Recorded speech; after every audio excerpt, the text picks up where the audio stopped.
योगू, हम्म. अरे आपल्याकडे सुरमई आहे, मग काहीतरी बनव ना. काय करू? फ्राय करू का सुरमई? सुरमई फ्राय नको. मग हा, सुरमईचं थिकलं करूयात. चालेल. येस. डन. चला तर मग सुरमई थिकलं. योगोस किचनमध्ये तुमचं पुन्हा एकदा स्वागत आहे मंडळी. आज बघूयात सुरमईचं थिकलं. चला तर मग. तर मंडळी, आता आपण बघूयात कोकणी पद्धतीचं सुरमईचं थिकलं. याचं साहित्य पाहूया. हे पहा, हे सुकं खोबरं आहे, आपण ते चिरून घेतलेलं आहे उभं. ही कोथिंबीर आहे, देठासकट घेतलेली आहे. हे लसूण आहेत. सुरमईचं थिकलं म्हणल्यावर सुरमई हवीच. घरगुती मसाला आहे, आमसूल आहे, लाल तिखट मसाला आहे, हळद आहे, मीठ आहे आणि तेल आहे. तर मंडळी, आता रेसिपी पाहूया. चला तर मग. तर मंडळी, सर्वप्रथम सुरमईला मीठ मसाला हळद लावून घेऊया. चला. हे पहा, पण ही हळद अशी छानपैकी चार घालून नंतर ती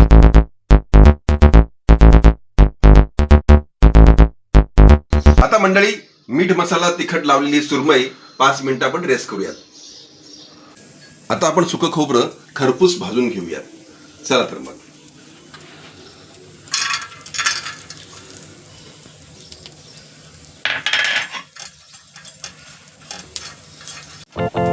मंडळी, जेवढी सुरमई असेल त्याच्या प्रमाणामध्ये आपल्याला वाटण करून घ्यायचं आहे. मी एक रेग्युलर साईज वाटी जी आहे तेवढं मी खोबरं घेतलेलं आहे मंडळी. आता हे पहा, छानपैकी आता हे खरपूस भाजू लागलेलं आहे.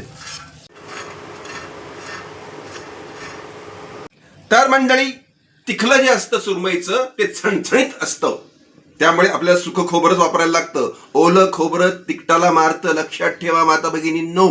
चला तर मग पुढची रेसिपी पाहूया. तर मंडळी, आता आपण मिक्सर मधनं याचं वाटण करून घेऊया. एक 10 ते 15 लसूण पाकळ्या आहेत, आपलं भाजून घेतलेलं खोबरं आहे, सुकं खोबरं आणि कोथिंबीर.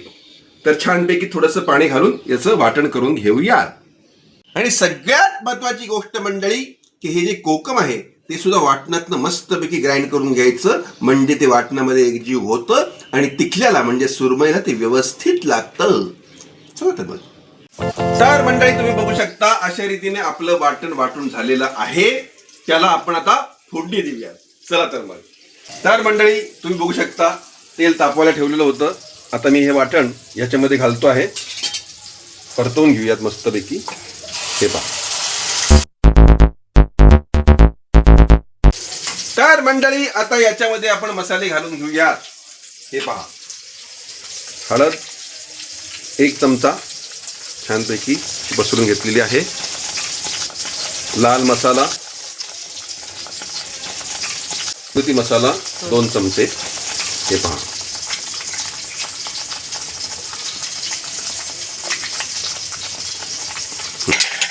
मस्तपैकी हलवून घ्यायचं आहे.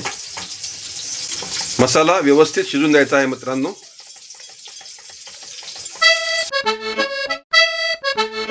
आता आपण चवीनुसार मीठ घालूयात. मी माझ्या वाटण्याच्या क्वांटिटीनुसार 2 छोटे चमचे मीठ घालणार आहे मंडळी. हे पहा.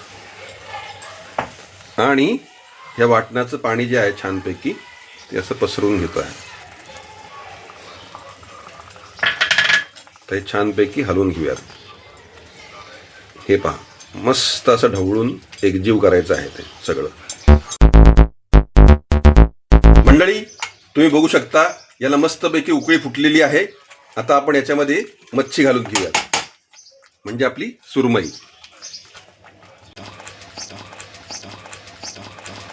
आणि तिखलं थोडंसं जाडसर ठेवायचं असतं.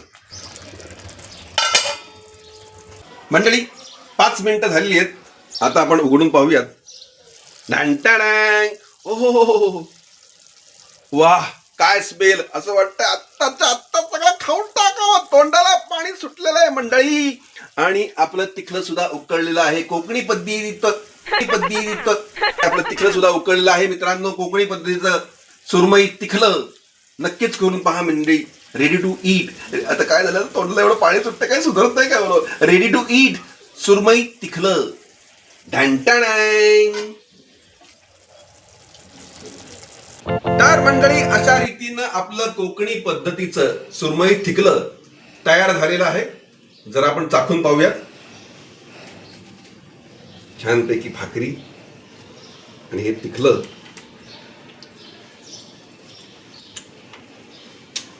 वा. आणि त्यामधली सुरमई.